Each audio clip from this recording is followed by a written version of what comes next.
Good mga beshies, good evening. Ito mag-trim naman tayo ng mga roses kasi ito taas na yung masyado nang mataas yung mga roses natin. Kaya iputulan na natin siya para naman ay gaganda siya pag sa summer, pag oras na nila na magbulaklak. Yung haba-haba na nila. Ayan. So itong mga naputol natin, itanim natin to siya. Ito ay apple, wala pang dahon. Yan mga apple yan, wala pang dahon. Tapos ito pear. Ay, putulin ko pala to. O, tingnan mo. Yan, patay na yan eh.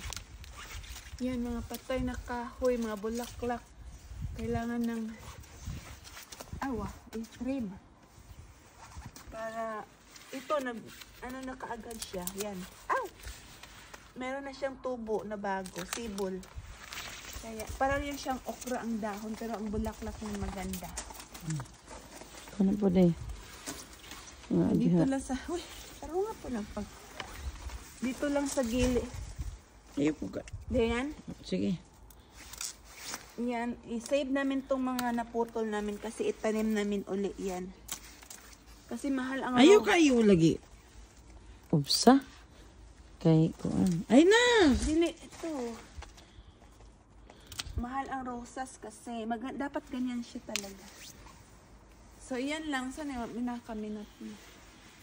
Hello! Saan ba kayo? Ay! Ito. Ay, roses pala to, oh.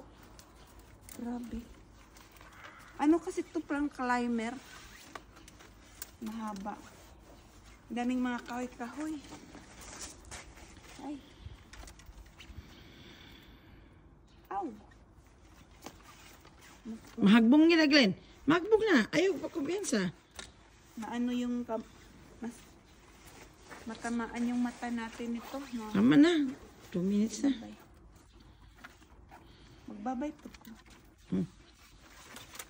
So, yan lang, guys.